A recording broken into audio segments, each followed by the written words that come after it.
William Shakespeare was born on April 23, 1564, in Stratford-upon-Avon.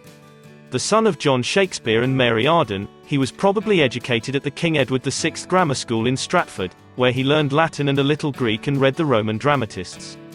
At 18, he married Anne Hathaway, a woman 7 or 8 years his senior. Together they raised 2 daughters, Susanna, who was born in 1583, and Judith, whose twin brother died in boyhood, born in 1585.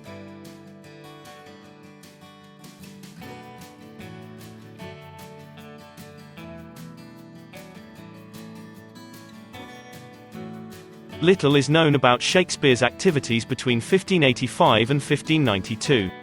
Robert Greene's A Groatsworth of Wit alludes to him as an actor and playwright. Shakespeare may have taught at school during this period, but it seems more probable that shortly after 1585 he went to London to begin his apprenticeship as an actor. Due to the plague, the London theatres were often closed between June 1592 and April 1594. During that period, Shakespeare probably had some income from his patron, Henry Wriothesley, Earl of Southampton, to whom he dedicated his first 2 poems, Venus and Adonis, 1593, and The Rape of Lucrece, 1594. The former was a long narrative poem depicting the rejection of Venus by Adonis, his death, and the consequent disappearance of beauty from the world. Despite conservative objections to the poem's glorification of sensuality, it was immensely popular and was reprinted 6 times during the 9 years following its publication. In 1594, Shakespeare joined the Lord Chamberlain's Company of Actors, the most popular of the companies acting at court. In 1599, Shakespeare joined a group of Chamberlain's men that would form a syndicate to build and operate a new playhouse, the Globe, which became the most famous theatre of its time. With his share of the income from the Globe, Shakespeare was able to purchase New Place, his home in Stratford. While Shakespeare was regarded as the foremost dramatist of his time, evidence indicates that both he and his contemporaries looked to poetry, not playwriting, for enduring fame. Shakespeare's sonnets were composed between 1593 and 1601, though not published until 1609. That edition, the Sonnets of Shakespeare, consists of 154 sonnets, all written in the form of 3 quatrains and a couplet that is now recognized as Shakespearean. The sonnets fall into 2 groups: Sonnets 1 to 126, addressed to a beloved friend, a handsome and noble young man, and Sonnets 127 to 152, to a malignant but fascinating, dark lady, who the poet loves in spite of himself.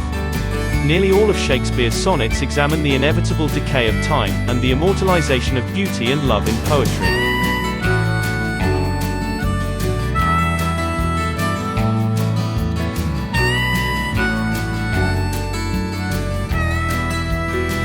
In his poems and plays, Shakespeare invented thousands of words, often combining or contorting Latin, French, and native roots. His impressive expansion of the English language, according to the Oxford English Dictionary, includes such words as arch-villain, birthplace, bloodsucking, courtship, dewdrop, downstairs, fanged, heartsore, hunchbacked, leapfrog, misquote, pageantry, radiance, schoolboy, stillborn, watchdog, and zany.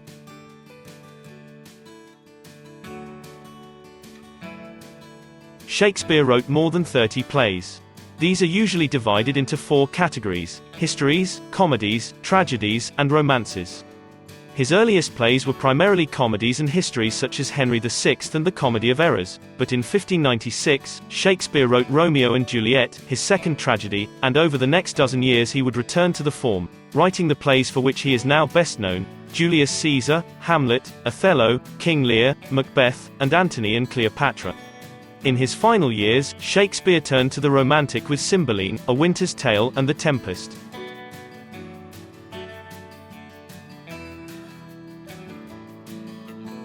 Only 18 of Shakespeare's plays were published separately in quarto editions during his lifetime. A complete collection of his works did not appear until the publication of the first folio in 1623, several years after his death.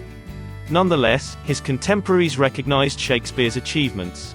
Francis Mears cited honey-tongued Shakespeare for his plays and poems in 1598, and the Chamberlain's men rose to become the leading dramatic company in London, installed as members of the royal household in 1603. Sometime after 1612, Shakespeare retired from the stage and returned to his home in Stratford. He drew up his will in January of 1616, which included his famous bequest to his wife of his second-best bed. He died on April 23, 1616, and was buried 2 days later at Stratford Church.